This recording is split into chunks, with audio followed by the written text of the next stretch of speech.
नमस्कार दोस्तों, साहित्यिक कहानियों के इस चैनल कहानियाँ जिंदगी की पर मैं शैली नारायण प्रस्तुत करती हूँ श्री नरेंद्र कोहली जी द्वारा रचित उपन्यास वसुदेव का 14वां अध्याय। आगे बढ़ने से पहले हर बार की तरह आपसे अनुरोध है कि अगर चैनल पर पहली बार आए हों या अब तक ना किया हो तो चैनल को सब्सक्राइब जरूर करें। आइए सुनते हैं। वसुदेव सारी रात घर नहीं आए थे। देवकी जागती रही और प्रतीक्षा करती रही। पहले तो कभी ऐसा नहीं हुआ था। वसुदेव को अपनी नहीं तो देवकी की चिंता तो होती ही थी। कोई ऐसा विशेष कार्य भी नहीं था कि उन्हें इस प्रकार बिना बताए घर से बाहर रहना पड़ता। पहले का कोई समय होता तो देवकी सबसे पहले कंस के विषय में सोचती कि कहीं उस हत्यारे ने तो कोई अनिष्ट नहीं कर दिया, किंतु अब ऐसा कुछ सोचना व्यर्थ लगता था। वे जानती थी कि वह उन्हें केवल मानसिक यातना ही देगा, शारीरिक पीड़ा नहीं पहुंचाएगा। उनके वध की बात तो वह सोच भी नहीं सकता। वस्तुतः अब देवकी कंस की योजनाओं से अधिक चिंतित वसुदेव के मन से थी। जाने वे क्या सोचते रहते थे। सारा दिन कोई न कोई योजना उनको घेरे ही रहती थी। पहले तो मथुरा से भाग जाने की बात भी मन में आती थी, किंतु एक तो वे लोग यह जान गए थे कि कंस उन्हें मथुरा से निकलने नहीं देगा। दूसरी ओर वसुदेव का विश्वास भागने से अधिक लड़ने में था। उन्होंने एक बार भी यह प्रस्ताव नहीं रखा था कि वे लोग कंस को उसके अपराध के लिए दंडित किए बिना मथुरा से कहीं और चले जाएं और अपने प्राणों की रक्षा कर लें। हाँ, कई बार उन दोनों में इस विषय में चर्चा अवश्य होती थी कि कंस को दंडित करना अधिक महत्वपूर्ण है अथवा अपनी होने वाली संतानों को सुरक्षित बचा ले जाना। और वे लोग किसी निश्चय पर नहीं पहुंच पाते थे। वे दोनों ही बातें जानते थे। अपनी भावी संतानों की रक्षा भी आवश्यक थी और कंस को दंडित करना भी। वसुदेव ने एक बार भी कंस से प्रतिशोध लेने की इच्छा प्रकट नहीं की थी। वे उसे दंडित करना चाहते थे। उनका स्पष्ट मत था कि वे कंस से व्यक्तिगत शत्रुता का बराबरी के धरातल पर प्रतिशोध नहीं चाहते। वह हत्यारा था, अपराधी था, अतः उसे उसका विधि के अनुसार दंड मिलना चाहिए। यह तो संयोग ही था कि वह वसुदेव के पुत्र का हत्यारा था, किंतु हत्या किसी के भी पुत्र की हो, वे धर्माधिकारी के रूप में उसे मृत्युदंड ही देंगे। तो फिर आज वे कहाँ चले गए? जाने किस धुन में होंगे। कहीं ऐसा न हो कि अपनी ही किसी योजना में वे स्वयं को क्षति पहुंचा लें। मथुरा में अब उनका कोई ऐसा मित्र नहीं था जिसके पास वे रात भी रुक जाते। सुरापान का व्यसन उनको नहीं था, द्यूत का व्यसन उनको नहीं था, गणिकाओं के किसी समारोह में उनकी कोई रुचि नहीं थी। जिस मनुष्य का मन अपनी पीड़ा से जल रहा हो वह इस प्रकार के मनोरंजनों में कैसे अटक सकता है। सहसा देवकी का मन एक नई दिशा में चल पड़ा। उनकी अपनी रुचि तो इन व्यसनों में नहीं है, किंतु क्या कंस नहीं चाहेगा कि वे उसके इस प्रकार के व्यसनों और मनोरंजनों में उसके सहभागी हो जाएं? सारी रात उसके साथ बैठकर मदिरा पान करें, नर्तकियों और गणिकाओं का नृत्य देखें और कंस को अपना मित्र मान लें। भूल जाएं कि उसने उनके एक पुत्र की हत्या की है और भविष्य में 7 और पुत्रों की हत्या करने के लिए योजना लिए बैठा है। उसकी तो सबसे बड़ी कामना यही है कि वे उसे अपना मित्र माने, देवकी उसे अपना भाई माने और उसे यह छूट दे दे कि वह उनके पुत्रों की हत्या करता जाए।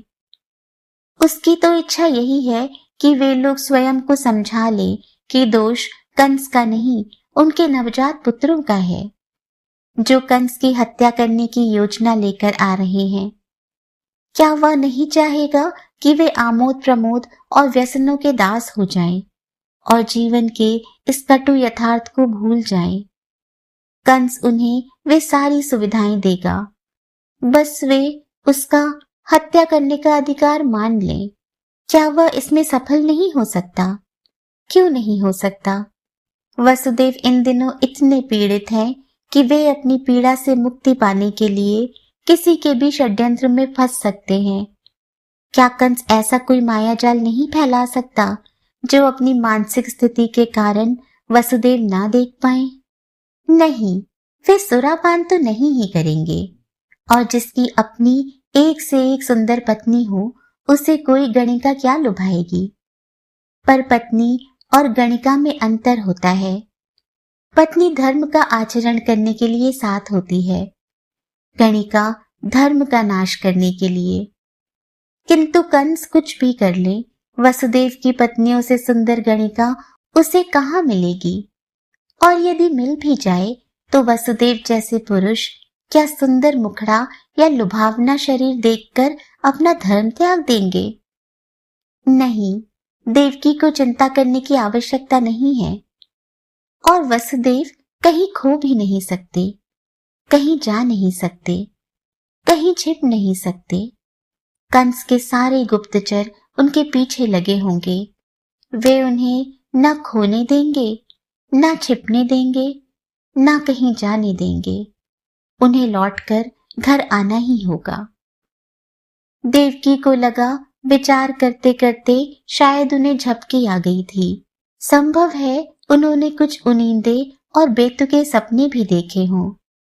जागरण, विचार, नींद, सपने, सब कुछ तो गड्ढमड्ढ हो गया था, और अब उन्हें अपने पिता का स्वर सुनाई दे रहा था।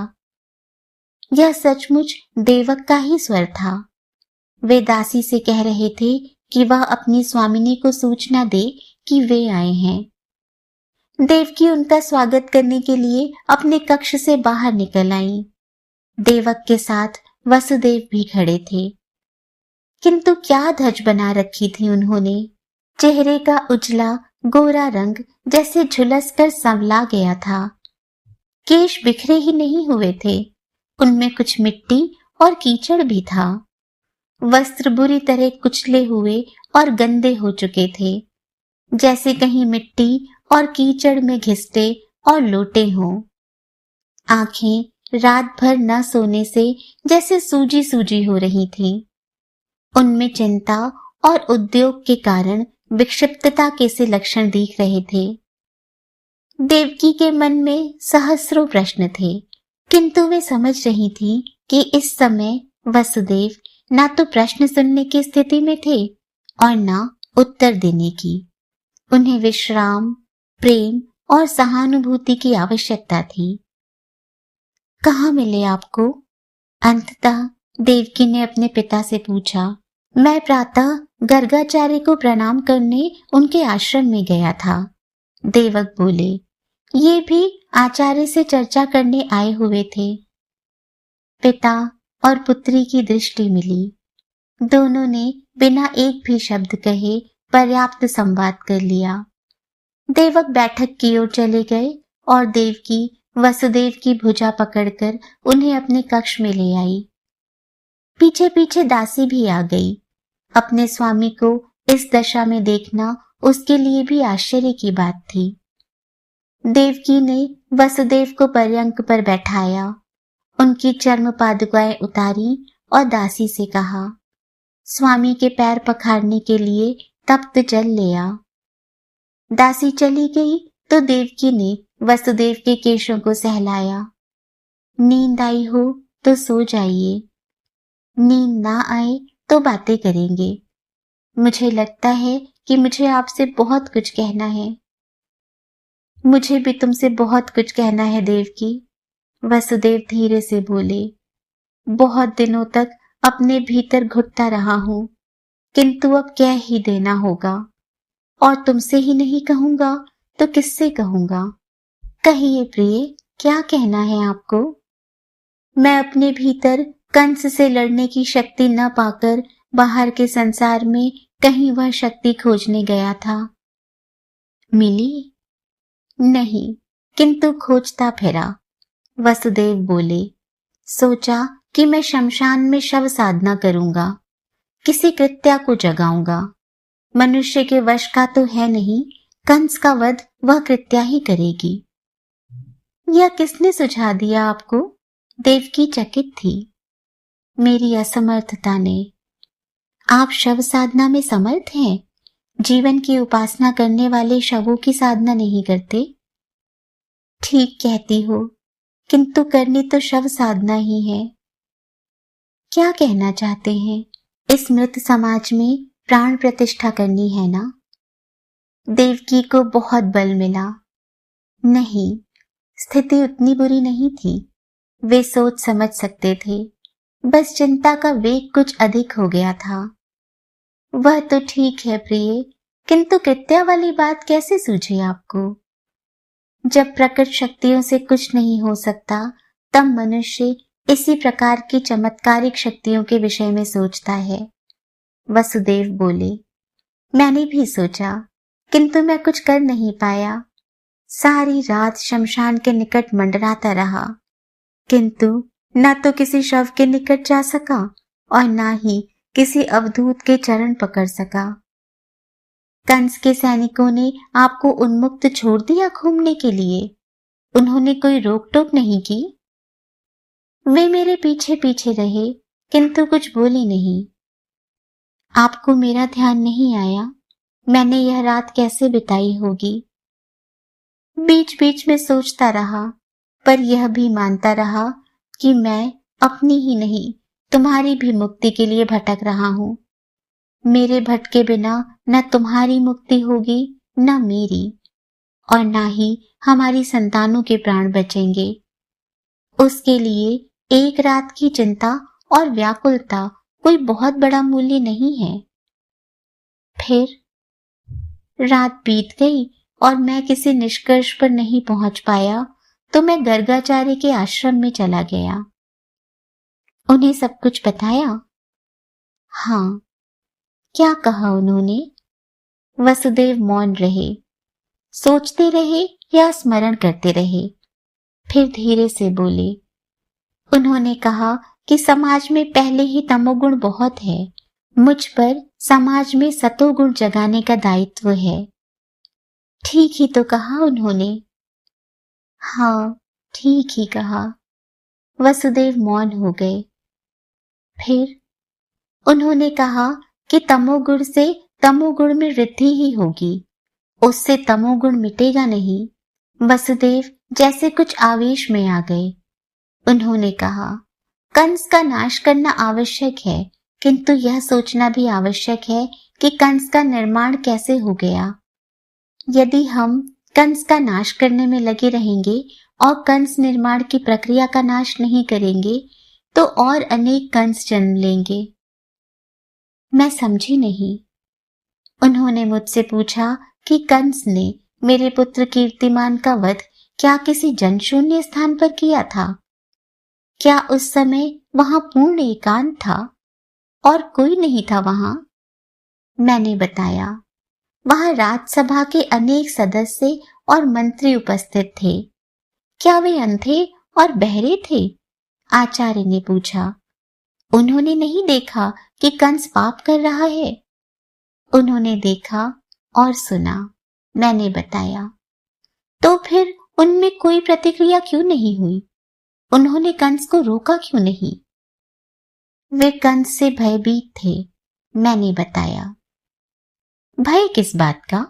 आचार्य ने पूछा। विरोध करने पर कंस उनका भी वध कर सकता था। वसुदेव रुक गए।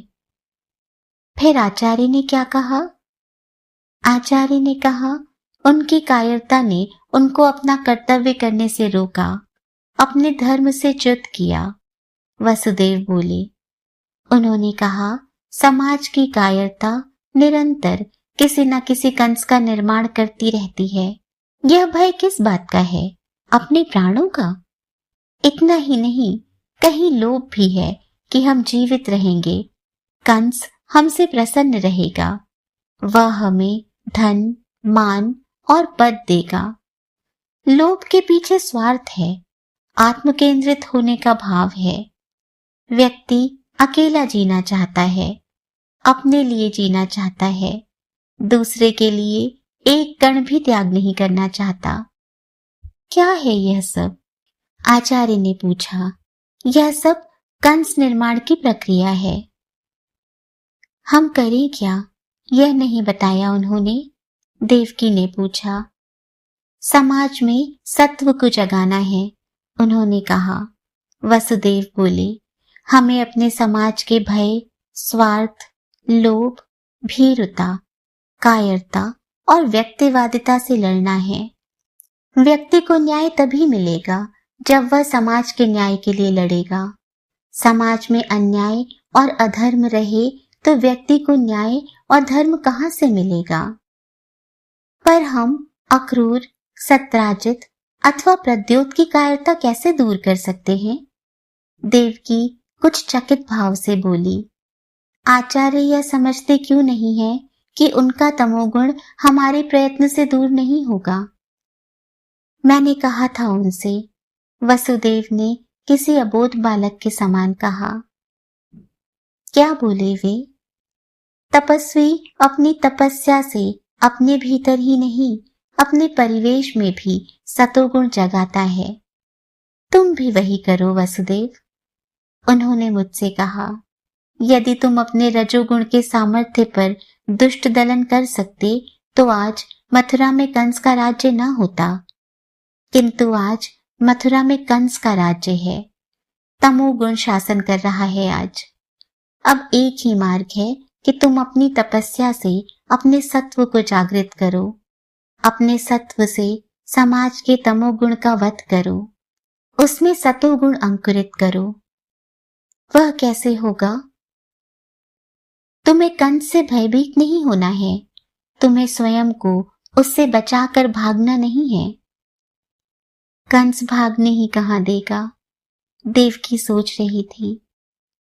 वसुदेव बातें करते करते सो गए थे, किंतु देवकी को नींद नहीं आ रही थी।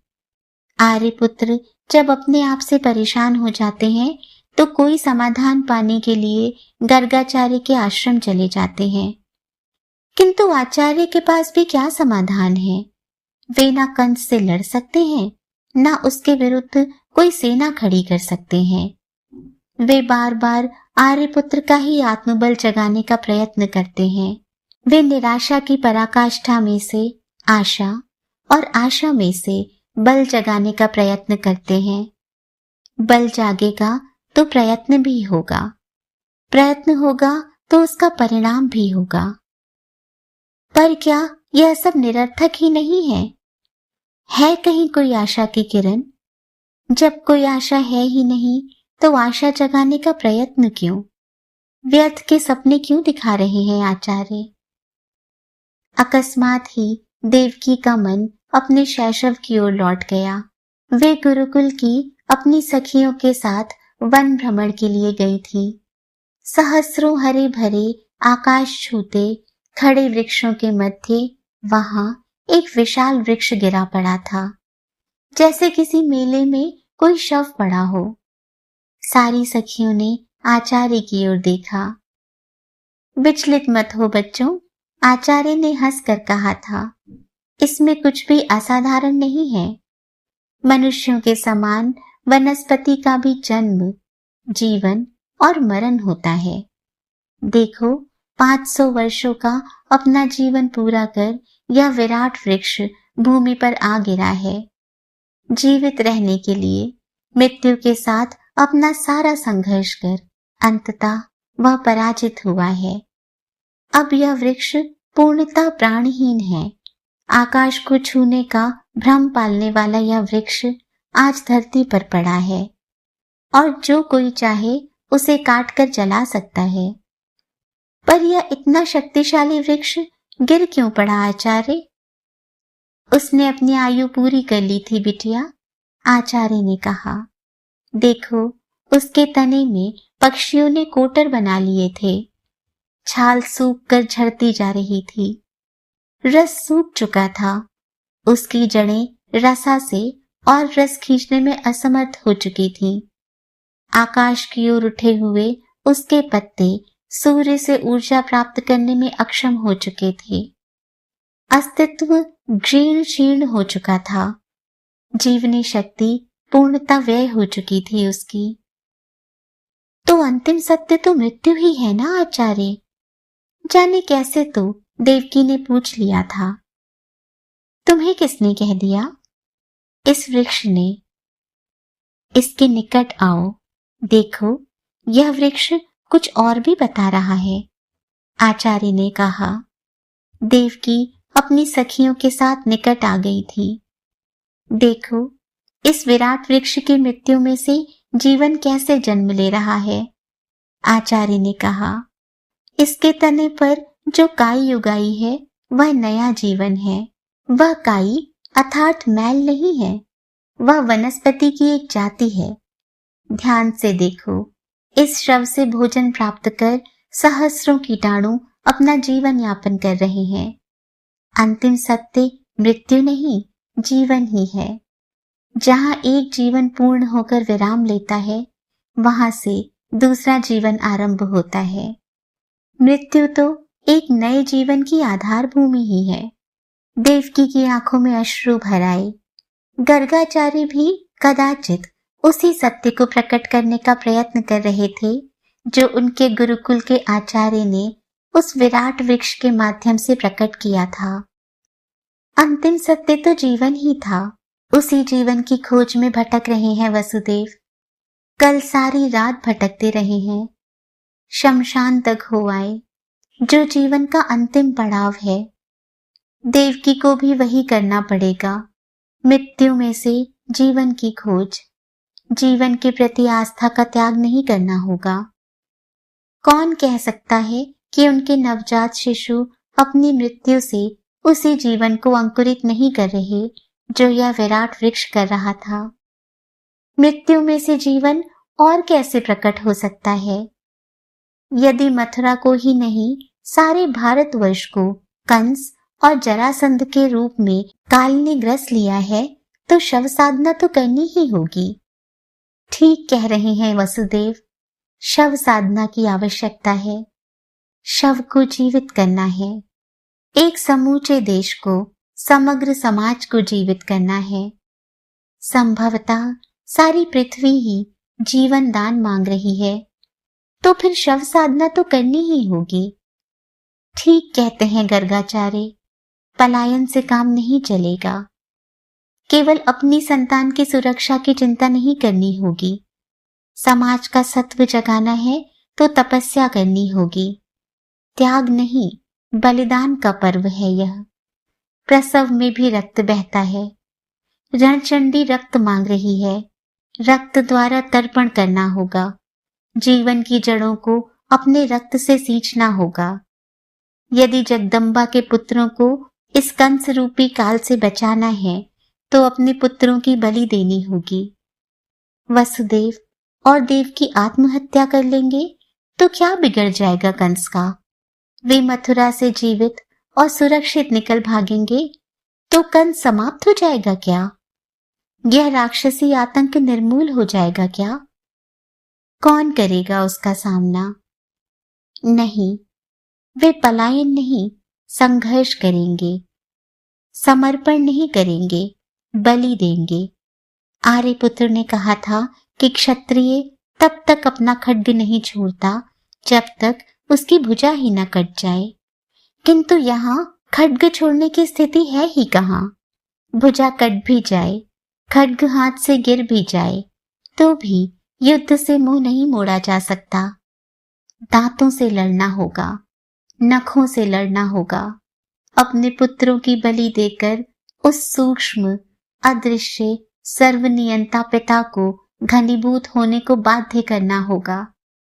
करेंगे, वह घनीभूत होगा, आकार ग्रहण करेगा, प्रकट होगा। उसके साथ साथ जीवन भी आकार ग्रहण करेगा। मृत्यु पराजित होगी, सत्व जागेगा, तमोगुण का अंत होगा।